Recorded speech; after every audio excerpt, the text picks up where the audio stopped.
இனிய காலை வணக்கம். நான் வடிவேலங்க.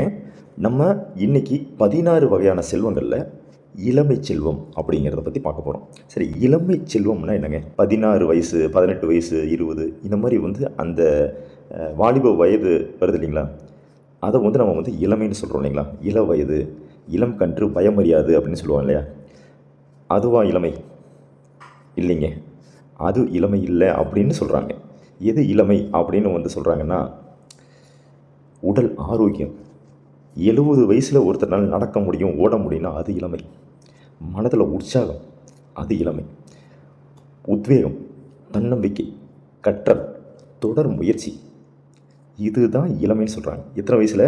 70 80 வயசில். இது இருந்தாவே அவர் இளமையானவர், இளமை செல்வத்தை அவர் அடைந்திருக்கிறார் என்று அர்த்தம். ஓகேங்களா? ஒரு சின்ன வீடியோ பார்க்கலாமா? இந்த வீடியோ உங்களுக்காக.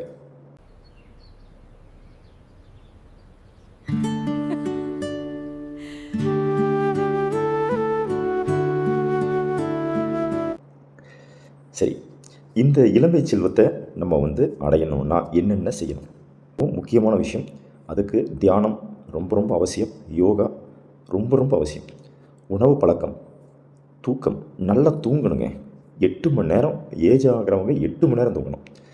நல்ல எண்ணங்கள், நம்மளால் முடியும், இல்லை நான் இன்னும் எனக்குள்ளே அந்த சக்தி இருக்குது அப்படின்னு அந்த எண்ணங்கள் நமக்கு நாமளே இல்லை நான் இன்னும் இளமையாக தான் இருக்கேன் அப்படிங்கிற எண்ணங்கள் வேணுங்க. உற்சாகம், எந்த ஒரு விஷயத்தையும் பார்த்திங்கன்னா ஒரு உற்சாகத்தோடு செய்யணும். இதெல்லாம் பார்த்திங்கன்னா நம்மளை இன்னுமே இளமையாக வச்சுக்கிறதுக்கு உறுதுணையாக இருக்குங்க. எதெல்லாம் செய்யக்கூடாது அப்படின்னு பார்த்துட்டிங்க அப்படின்னா, பீடி சிகரெட்டுங்க தவிர்த்தே ஆகணும். மது பழக்கம் கூடவே கூடாதுங்க. போதை, அந்த வாடையே ஆகாது. சரிங்களா? இது சின்ன வயசையே நமக்கு முதுமையை கொண்டு வரதுக்கு உண்டான மிகப்பெரிய ஆபத்தான விஷயங்கள். தூக்கமின்மைங்க, கண்டிப்பாக பார்த்திங்கன்னா ஒரு 6 மணி நேரம் கட்டாயம் தூங்கணும் அப்படிங்கிறது சொல்கிறாங்க. சோம்பேறித்தனமாக இருக்கவே கூடாதுங்க. சிறந்த உதாரணம் அப்படின்னா நம்மளுடைய நடிகர் சிவகுமார் ஐயா இருக்கார் இல்லைங்களா? நம்ம சூர்யா சார், கார்த்திக் சாருடைய அப்பா. அவர் பார்த்துருக்கீங்களா? அவருக்கு என்ன வயசு தெரியுங்களா? அவருக்கு இப்போ 80 வயசுங்க. இன்னும் ஒரு முடி கருக்கலை, ஒரு தோல் சுருங்கலை. 80 வயசு, நம்ப முடியுதுங்களா? ஆனால் அவருடைய செட்டு இருந்த பாக்யராஜ் ஐயா மித்தம் எல்லாமே இப்போ இல்லை. ஆனால் அவர் இன்னுமே இளமையாக இருக்கார்.